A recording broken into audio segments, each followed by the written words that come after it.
Si te apasiona entender cómo funciona tu cuerpo y la ciencia detrás de una vida más saludable, suscríbete ahora. Aquí aprenderás algo nuevo en cada video. Durante muchos años, a la mayoría de nosotros nos enseñaron una idea tan simple que parecía incuestionable. El colesterol es malo. Se convirtió en una frase repetida en consultorios, anuncios de televisión y conversaciones familiares, hasta que dejó de parecer una opinión y pasó a sentirse como una ley natural. Algo así como decir que el fuego quema o que el agua moja.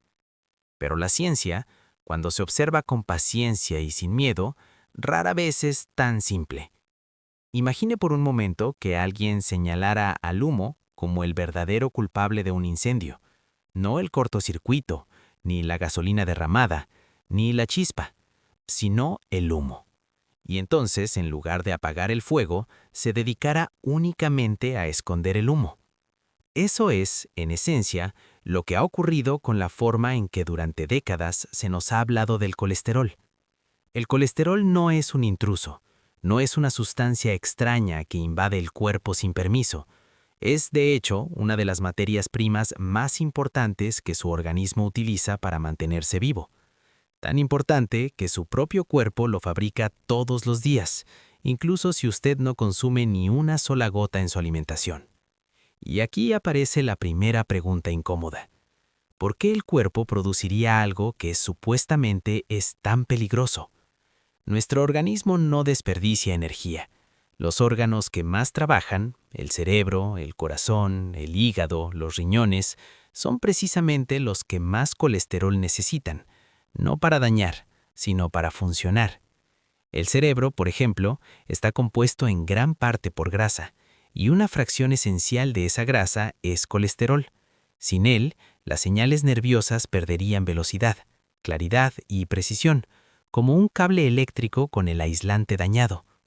Sin embargo, en algún punto del camino, dejamos de hablar del equilibrio y empezamos a hablar del miedo. Cuando una persona recibe una receta médica y escucha, tome esto y el problema se resolverá, algo importante ocurre, no solo en el cuerpo, sino en la mente. La atención se desplaza, la responsabilidad se externaliza. El mensaje implícito es claro, no hay que entender el problema, solo silenciar el número. Pero los números no son la enfermedad, los números son señales. El colesterol no actúa como un veneno, no ataca arterias por voluntad propia, no decide provocar infartos. Es un mensajero que aparece cuando algo más profundo está ocurriendo. Y cuando solo intentamos bajar ese número sin preguntarnos por qué está ahí, lo único que logramos es apagar la alarma sin apagar el incendio. Aquí es donde necesitamos cambiar la conversación. El colesterol participa en la creación de hormonas fundamentales: testosterona, estrógeno, cortisol. Sin estas hormonas, el cuerpo pierde su capacidad de adaptarse al estrés, mantener masa muscular, regular la energía y proteger los huesos. También es una pieza clave en la fabricación de vitamina D, una sustancia que hoy sabemos que influye en el sistema inmunológico, la salud ósea, el estado de ánimo y la inflamación crónica. Además, cada una de las trillones de células de su cuerpo está envuelta en una membrana flexible, una especie de piel microscópica. Esa membrana necesita firmeza para proteger, pero también fluidez para permitir el intercambio de nutrientes. El colesterol es lo que permite ese equilibrio, como el aceite correcto en un motor que no debe ni endurecerse ni volverse demasiado líquido. Cuando ese equilibrio se rompe, no es porque el colesterol se volvió malo, es porque el entorno interno del cuerpo se volvió hostil. Y sin embargo, durante años se nos enseñó a temerle, a perseguirlo, a reducirlo sin preguntar. Antes de avanzar, es importante entender algo más profundo. La historia de lo que consideramos normal no es tan antigua ni tan neutra como creemos. Porque lo que hoy se etiqueta como peligroso, hace no tanto tiempo era visto como completamente aceptable e incluso saludable. Y esa historia, la que casi nunca se cuenta, es la que empieza a revelar por qué tantas personas siguen enfermas a pesar de tener buenos números. Hubo una época, no tan lejana, en la que un análisis de sangre no generaba pánico. Durante décadas, los médicos observaban el colesterol total como una referencia amplia, no como una sentencia. Un valor elevado no era automáticamente una enfermedad, era una pieza más del rompecabezas. Antes de los años 80, nadie entraba en una consulta con miedo por un colesterol cercano a 250 o incluso 280. El cuerpo seguía siendo el mismo, las personas seguían viviendo y la medicina no estaba obsesionada con reducir un solo número a toda costa. Pero algo cambió. No fue el cuerpo humano, no fue la biología, fueron los criterios. De pronto, lo que ayer era normal, hoy se volvió riesgoso, y lo que ayer no preocupaba a nadie empezó a aparecer en letras rojas en los reportes de laboratorio. Sin que el corazón de las personas hubiera cambiado de la noche a la mañana, millones de adultos pasaron a ser considerados pacientes. Imagine que mañana alguien decide bajar el límite de velocidad de una autopista de 100 a 60 km por hora sin cambiar el diseño del camino. De golpe, miles de conductores se convierten en infractores no porque conduzcan distinto, sino porque la regla cambió. Eso mismo ocurrió con el colesterol. El foco se desplazó del panorama completo a una fracción específica, el llamado colesterol LDL, y a partir de ahí comenzó una carrera descendente. Cada nueva recomendación empujaba el número ideal un poco más abajo. Lo que antes era aceptable pasó a ser casi alto, lo que era bueno se volvió no óptimo, y lo óptimo se convirtió en un objetivo cada vez más difícil de alcanzar sin medicación. El mensaje era claro, aunque nunca se dijera en voz alta: menos siempre es mejor. Pero el cuerpo no funciona bajo esa lógica. No todo lo que se reduce mejora la salud, no todo lo que se baja protege. Hay sustancias que cuando caen demasiado generan más problemas de los que resuelven. El colesterol es una de ellas. Al mismo tiempo que los límites se estrechaban, aparecía una solución aparentemente simple: una pastilla diaria, una respuesta rápida, cómoda y tranquilizadora, una forma de corregir el número sin cambiar el contexto que lo había generado. El problema es que el cuerpo no lee reportes de laboratorio, lee señales internas. Cuando se bloquea la producción natural de colesterol, no solo se afecta un número, se alteran procesos fundamentales que sostienen la energía, la claridad mental, la reparación celular y la estabilidad del sistema nervioso. Y aún así, muchas personas siguieron bajando sus valores mientras su salud no mejoraba. Aquí surge una paradoja que rara vez se menciona. Más de la mitad de los infartos ocurren en personas con colesterol considerado normal. Esto nos obliga a hacer una pausa y replantear la pregunta original. Si el colesterol fuera el verdadero enemigo, ¿por qué tantos eventos cardíacos suceden en personas que hicieron todo bien? La respuesta es incómoda, pero reveladora, porque el colesterol no es la causa, sino el mensajero. Cuando se observa con atención, los verdaderos responsables aparecen una y otra vez: inflamación persistente, alteraciones en el manejo del azúcar, daño oxidativo silencioso, procesos lentos, acumulativos, invisibles durante años hasta que un día se manifiestan. El colesterol simplemente está ahí intentando reparar, proteger, estabilizar, pero al culparlo dejamos intactas las verdaderas raíces del problema. Y mientras los criterios seguían bajando, algo más ocurrió. Millones de personas comenzaron a depender de un tratamiento de por vida, sin que nadie les explicara qué estaba fallando realmente en su organismo.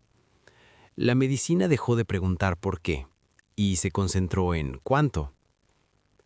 En la siguiente parte vamos a entrar en un terreno aún más revelador. No todo el colesterol es igual, y no todas las partículas se comportan de la misma forma. Ahí es donde la historia cambia por completo.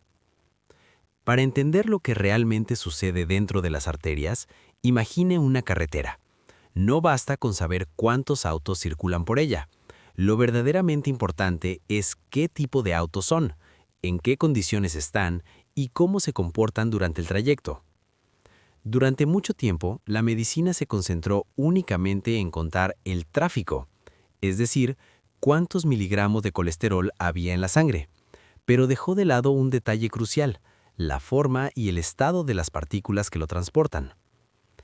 El colesterol no viaja solo, se mueve dentro de pequeñas estructuras llamadas lipoproteínas. Algunas son grandes, flexibles, estables, otras son pequeñas, rígidas y frágiles. Y esa diferencia lo cambia todo. Las partículas grandes y bien formadas cumplen su función sin causar daño. transportan colesterol, lo entregan donde hace falta y regresan al hígado sin problemas. Son como camiones bien mantenidos, con frenos en buen estado y rutas claras. El problema comienza cuando el entorno interno del cuerpo se vuelve hostil, cuando hay exceso de azúcar circulando, cuando el estrés es constante, cuando la inflamación se vuelve crónica. Esas partículas sanas comienzan a deteriorarse. Se oxidan, se deforman, se vuelven más pequeñas y densas. Esas partículas dañadas ya no se comportan igual. Ahora tienen más facilidad para penetrar la pared de las arterias, no el interior del conducto, sino la capa interna del tejido. Ahí es donde empieza la verdadera historia de la placa. No es una acumulación pasiva, es una reacción. El sistema inmunológico detecta esas partículas alteradas como algo que no encaja. Envía células defensivas para atraparlas, envolverlas, neutralizarlas.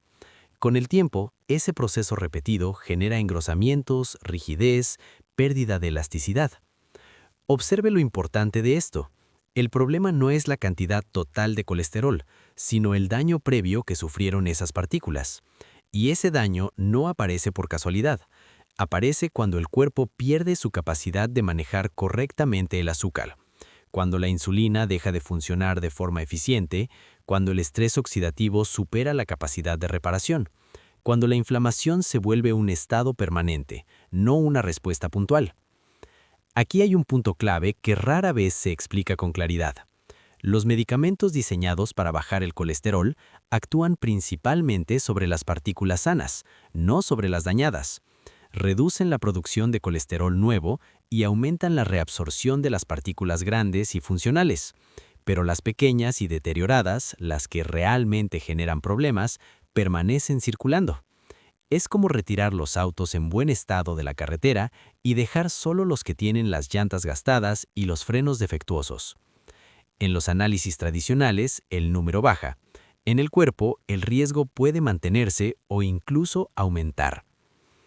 Por eso, cuando solo miramos el colesterol total o el LDL convencional, obtenemos una imagen incompleta.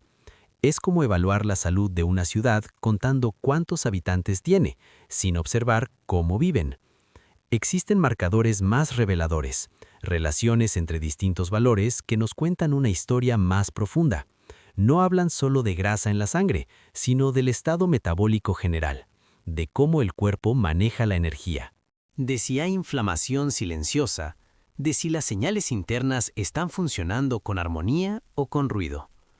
En la siguiente parte, vamos a hablar precisamente de esos indicadores que ofrecen una visión más honesta del riesgo real, los que permiten adelantarse al problema en lugar de maquillarlo.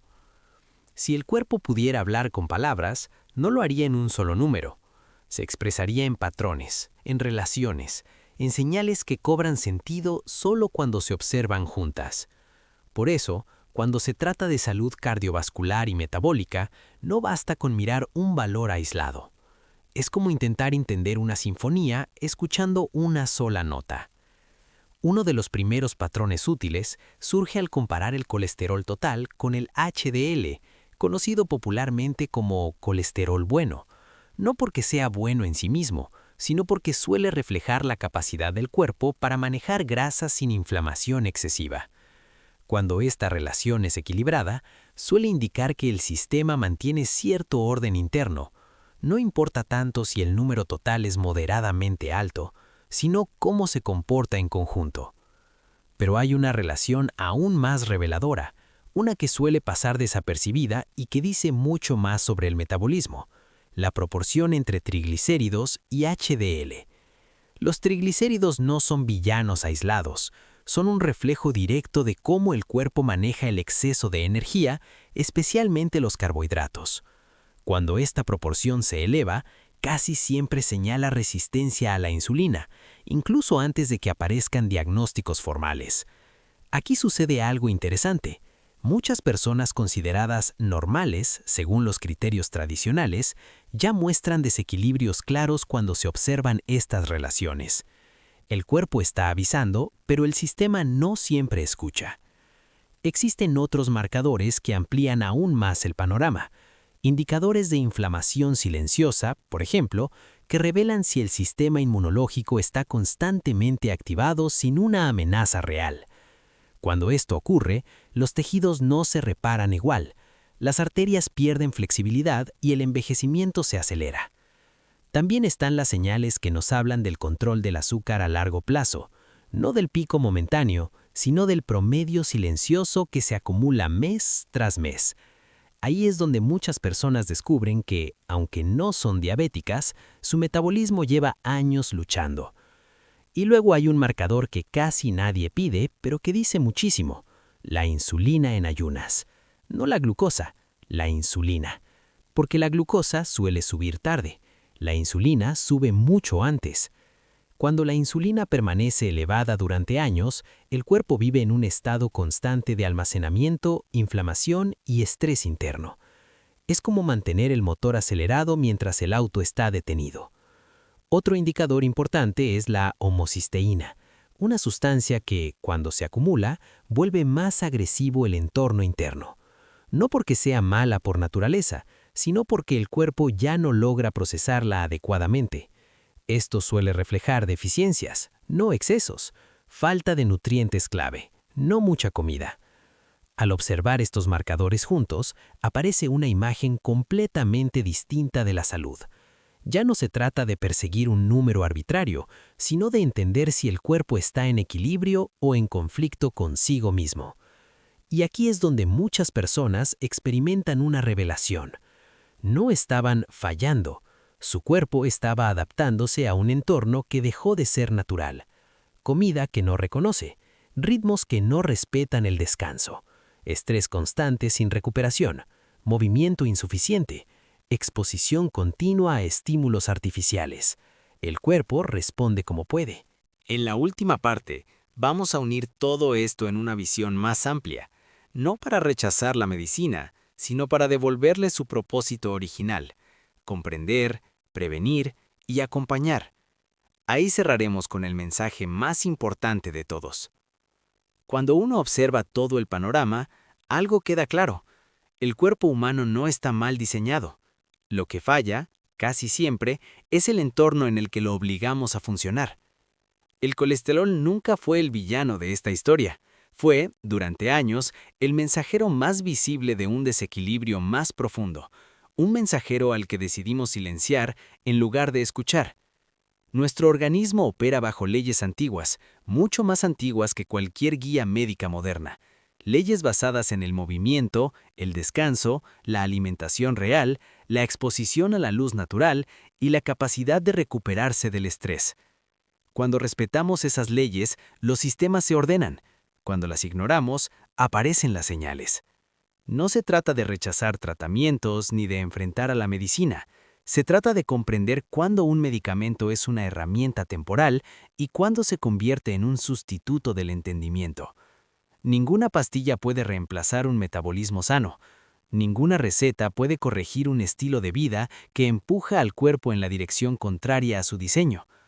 La verdadera prevención no comienza en el laboratorio, sino en la vida diaria, en aprender a leer los mensajes antes de que se conviertan en crisis, en entender que los análisis no son calificaciones morales, sino mapas, y como todo mapa, solo sirve si sabemos interpretarlo.